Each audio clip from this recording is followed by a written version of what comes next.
Yep. All right, so last week we talked about the objectives, and they match up with that chart that I showed you. So pay attention to this. What is the value of this, Zach? Value? Yeah, understanding what the objectives are, the test objectives, how they match up. Value is like internet. No, what's the value of understanding which objectives we're working on and all that? Anyone know the answer to this? Why I showed you that objectives matrix, Christopher? Do you know what to study? Or Chris, I'm sorry, what? So you know what to study? So you know what to study, and you know where to find it. Again, we're going to go through the book from start to finish.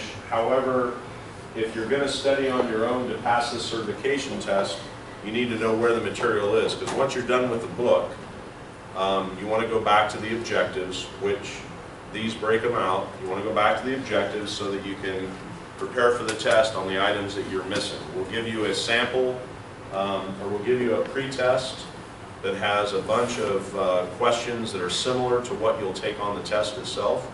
And that measure-up test will tell you, in the area of understand local area networks, you are significantly behind. And then you'll go to that objective on the Microsoft website and start studying those topics. Okay, so it just matches up with the Microsoft text, or I'm sorry, the Microsoft objectives, that's all. And what is it? What are the two types of, there are two three-letter acronyms. One of them is LAN, and another one describes multiple LANs communicating together. Michael? Wide Area Network, WAN. Okay, that's the one that Caitlin gave us last time. Wide Area Network. Okay? Caitlin and Aaron is not here. No one else took this class last year, right? Q. Caitlin, there is a device that is added that allows two local area networks to communicate with each other. Do you know what that is? A router. That's what defines a wide area network as opposed to a local area network. Has anyone ever seen an IP address? Okay. What is your name? Austin. Give me an example of an IP address. You want me like actually name one? Or? Give me an example of an IP address. Okay, like when you go into your network settings for your computer. Just give me an example of an actual numeric IP address. Oh, it has 3 numbers, a decimal, 3 more numbers, and then you have like 1 number. Yeah, not necessarily. Go ahead, Caitlin. 10.3.4.252? Sure, why not? Okay, you could have said 10.4.7.156. Could have sent a lot of different things. That's an example. Okay, it's not necessarily 4 sets of 3 numbers. It depends on what the address is. Okay, so that's an IP address. What you will find is, and you don't have to take notes on that. Well, maybe, I don't care. Do what you want. But what you will find is this local area network that you're working on right now. Right? We're connected via, what are we connected? How are we connected? You. How are we connected, Q? How is this local area network connected? What's that? Wireless. Okay? So all of your wireless adapters connect to a what, Q? A switch. What kind of switch is that? There's a name for it. It's not just switch, it's actually not even switch, but it functions like a switch. The device that has an SSID and all that stuff, what is it called? Anyone know? The device that we're connected to, that guy right there. Anybody know what? No, it's not a router. It might be a layer 3 device, but there's a specific name for, and you guys, this wasn't covered in this first chapter, I don't believe. So it's okay you don't know that. I'm just surprised that none of you do know. Yes? Access point. Access point. Thank you. Thank you very much. Now, y'all call it a router because that's what you buy at Best Buy and you set up at your house, and it's got wireless access to it. But it's not necessarily a router. A router functions at a different layer of the OSI model than a switch does. This particular device is called an access point, and it functions like a switch. A switch, normally we refer to that. What would you say the difference is between a switch and an access point, normally? What is the difference?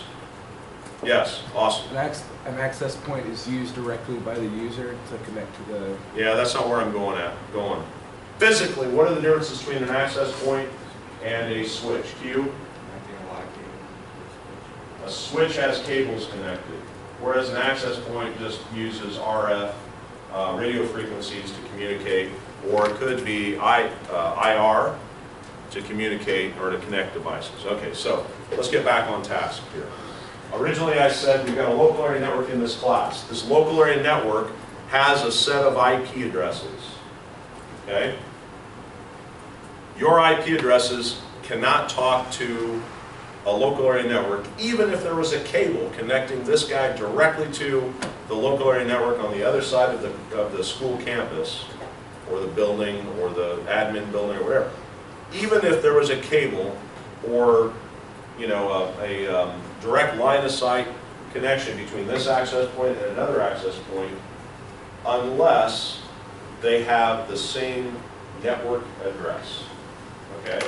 So your computers have been assigned a different network address than the computers on the other side of the campus. Now, they can communicate if we put, as Caitlin said, a router in between them. A router says, I'm going to connect this network address to this network address. Okay, I'm going to translate that. So I'm going to have an interface, right, a connection that is assigned this network address, and I'm going to, when this one wants to communicate with the other one, I'm going to let them talk to each other. But if I connect that cable without the routing capability, it could be the exact same box, but not being able to route, it could be misconfigured, it will not allow them to connect. So at the virtual level, we have virtual network IP addresses. At the physical level, we have an access point, we have cables, we have a radio transmitting network interface card on your computers. The physical layer, everything could be in place, but at the virtual layer or the network layer, we could be missing some stuff. And so our job, which is a really cool job, is understanding how all that stuff works. How all that stuff works, and how we communicate, how we make them talk to each other, and how we change the software so that a 10 series network, like Caitlin said, 10.3.4.252. So what you told me? No. Oh, okay, close enough. How we can make the 10.3.4.252 network talk to the 192.168.1.0 network. We need to be able to make those communicate. That's our job. And most people can't do it. They just plug stuff in and it just friggin' magically works. I'll bet you that's what happened at your house, right? Yeah, cable modem. How many have Comcast at home? How many have Time Warner at home? How many have CenturyLink at home? Okay. Anyone have some other cable provider, not CenturyLink? Okay. So they installed your internet access. How many of you set up your wireless network at home? How many of you set it up?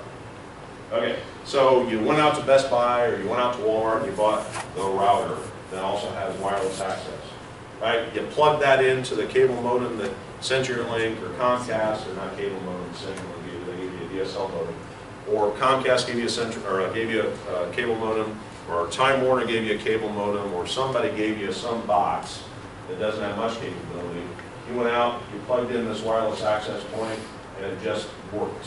You turned on your computer, it found it automatically, and it just worked, right? How many were in that situation? Right? It's kind of automatic. They made it easy for us, for the average mere mortal. Well, we're beyond that. We're demigods in the IT world, okay? We make things happen magically. We're the ones that configure that access point so that it just magically works for the rest of the people, okay?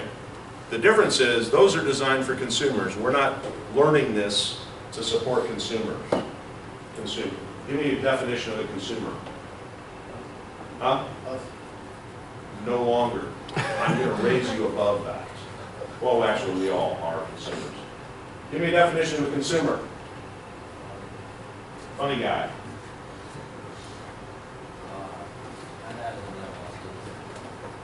Yes?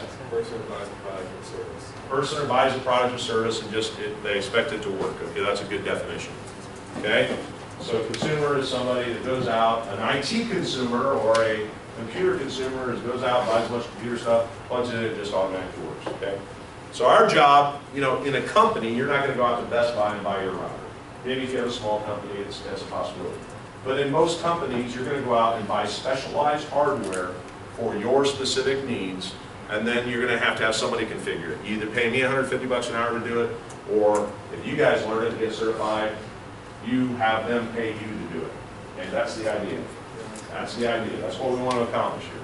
And so, by the end of this class, you'll be able to, not today's class, but by the end of this course, you'll be able to do that. You won't be able to charge $150 an hour because you won't be certified quite yet, but you'll be able to do it. You'll be able to configure it, and we'll do it. Okay? So companies will buy this specialized hardware that you will recommend based upon your vast years of experience and knowledge, right? They're going to hire you to make all this happen magically, and that's a pretty cool thing, a pretty heady thing. They rely on you to do this. Okay? One example, the Mossberg company that we are going to go to see. My title, I think I told you this before. My title is Virtual CIO. Everybody look up. Somebody look up. While I continue to talk, somebody look up what a CIO does. What is a CIO?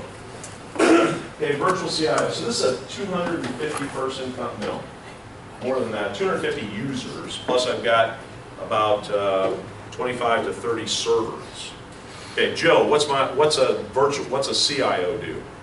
Chief Information Officer. Say it one more time. Chief Information Officer. Chief Information Officer. What does a Chief Information Officer do? Anyone find that yet? Yes, Caitlin. This job title commonly given to the most senior executive in enterprise responsible for information technology and computer systems as support. Okay, senior executive in charge of information technology. That's all I can hear out of your soft voice. Senior executive in charge of information technology. So that's some important stuff. Well, they call me virtual CIO because I'm not an employee of theirs. They've hired me to function as that in that role. Now the reality of it is, the guy they've got there now running the show is smarter than I am. Okay? But in 3 years, the reality of that also is in 3 years he's going to be working for me. And so I can go off and hang out on a beach someplace. Okay? So that's all good news. That's all good news. But the only way I'm able to do that is because he came to this class, right, got his certifications, and now has the job up there and is doing a fantastic job. But my job and your jobs would be, either on a small scale or on a large scale, is to function as that CIO. Now you could, a small company of 50 people, they don't have a CIO. They've got a network administrator, okay? But essentially you're functioning in that same role. You go to the owner of the company and you say, we need this piece of hardware. And the reason we need this piece of hardware is because it's going to save the company money in the end. Or the reason we need this piece of hardware is to keep us from getting hacked. Or the reason we need this piece of hardware is to eliminate this other piece of hardware that's going to fail, which is going to cost us money. Okay? But then you not only need to recommend that, then you need to be able to configure it. So if I want a Cisco router instead of a Netgear thing that you're going to buy at Best Buy, then I need to be able to configure that. Okay? Or at least have someone who works with me who can configure that. Okay? All right, so I've gone a little bit off task or off subject. So local area networks are easy. Could you do this without knowing anything? Could you configure a local area network? Heck yes. Most of you have done this at home. Okay? You don't necessarily have to know anything to be able to set up a local area network. But most of you, when you were setting that up, probably didn't know that it was a local area network. The thing I want you to get out of this is to remember that this is for small groups. Local area network, they have this you have to know. The thing that defines a local area network is all of the computers that are connected physically are also connected on the same network address. And we're using the word network in a couple different ways there, okay? So all the computers in a local area network are not only connected physically, but are also connected virtually by you having the same network ID. Okay?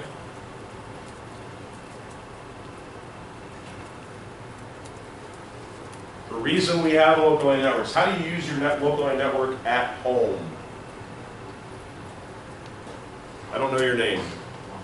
Austin, oh great. How many Austins do we have in this class? Raise your hand. 1, 2, 3, 4. Good Lord, it must have been the time. That was like, I'm trying to think of somebody famous who was named Austin when you guys were born. When were you born? 80, good Lord. Okay, all right, forget that. Let's just move on. All right, Austin in blue, okay? Austin in blue. How do you use your network at home? Say again? No. For what purpose do you use your network, your local area network at home? Get on the internet. Get on the internet. Okay, so you use your local area network so that you can get on a wide area network. Yes. Okay, so do you use it for any purposes within the house? Just the local area network, forget the routing capability. Use it for any purpose. You're really close with your parents, aren't you? And your brothers and sisters as well. Yes? Set up a LAN game with your buddies? So a LAN party. Yeah. You use it for a LAN party. At home? Yeah. Are your parents gamers? No, I got friends. Oh, okay. All right. So your home local area network that your parents have spent great money on, working hard. You don't use it to communicate with your parents. You use it to bring friends in who eat their food, leave their cupboard doors open, leave trash on the floor and on the couch, and dishes for your poor mother or father. Sounds about right. Sounds like a good night. All right, take a break. We'll come back. You people make me sick.